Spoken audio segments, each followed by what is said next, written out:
Hi everyone, it's Terry here with a process video for Peartree Cutfiles using the sunflower frame cut file. I've cut it from this Echo Park patterned paper.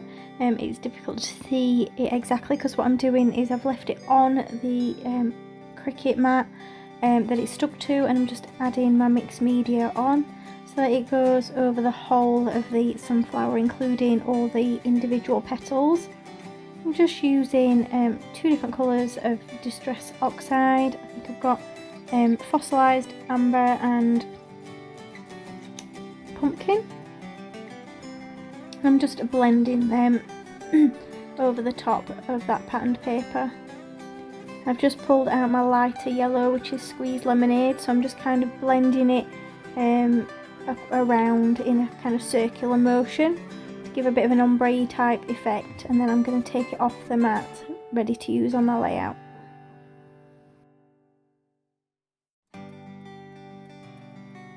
So once it's off the mat, I can use it to guide how to cut my photo. So I've printed out I think it's about a 3x3 square photo in black and white of me and my husband, and I'm just marking around the outside of the circle in the centre, so that I can then cut my photo to the right size. And it doesn't have to be exact because there is a little bit of leeway.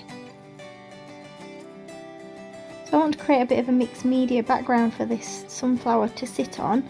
So I've pulled out this hexagonal 12x12 stencil from Peartree Cutfiles, and I'm using some gold acrylic paint just with a palette knife and just kind of pulling it through the stencil.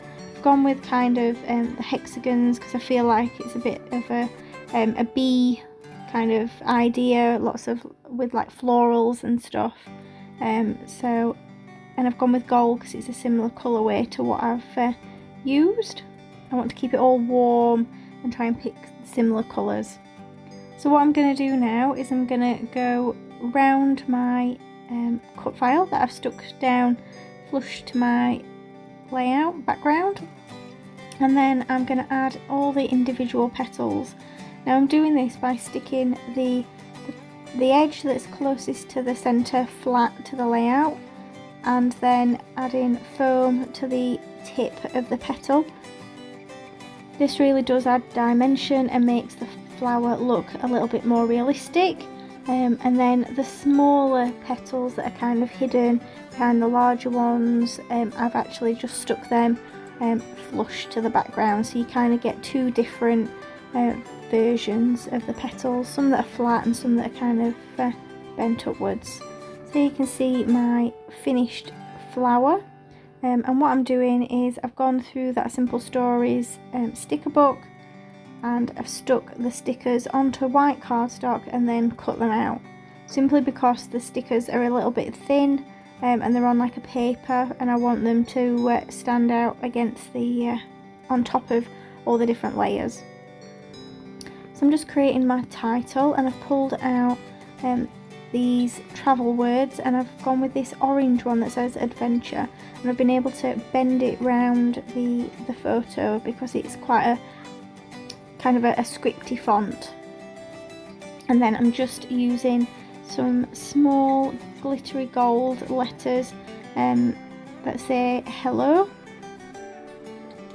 I'm just going to add, like I said before about having the kind of honeycomb background, I've actually added some foam bees,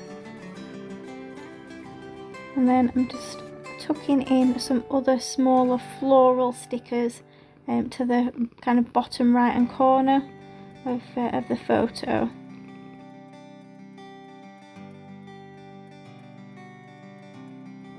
So I'm going to use all these pieces that I've pulled out to create a cluster of embellishments in that bottom corner, kind of opposite where the title is.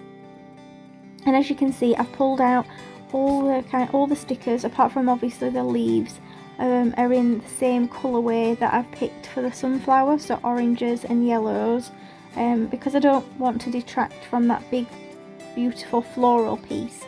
I wanted to have a bit of a monochromatic kind of layout, but obviously my leaves will always be green, and they do add a bit of contrast along with the black that are in the bees as well. So I'm just adding a few of these word stickers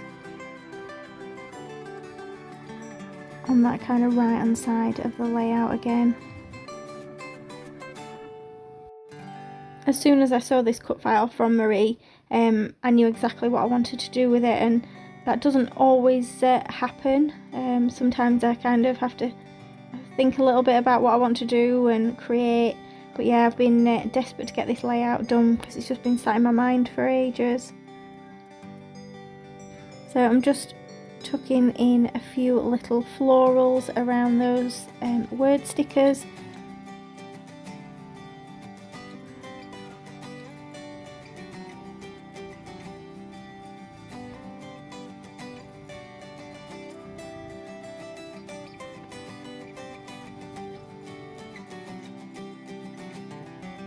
And for my journaling on this layout, I'm just going to use this little tag.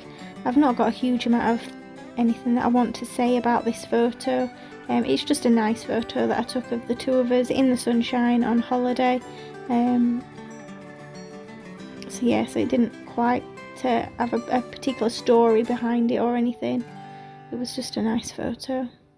So I'm just going in and adding some yellow and orange sequins in and around the background and around all the embellishment. So again, I'm using oranges and yellows in keeping with the colour scheme that I've chosen.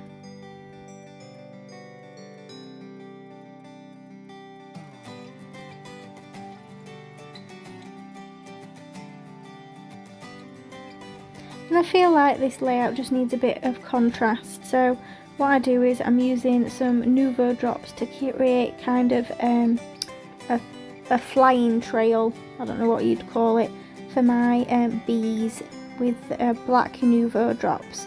So you could do this with stitching. I've done that before for butterflies, but that wouldn't really work with the different dimensions on this layout. I'm just finishing it off with a doodle border, and then that is my layout finished. So it comes together quite quickly with just lots of bits of embellishment in the end. Thank you for joining me on YouTube today. Don't forget to check out the description below for all the links and hit subscribe if you haven't already. Bye for now.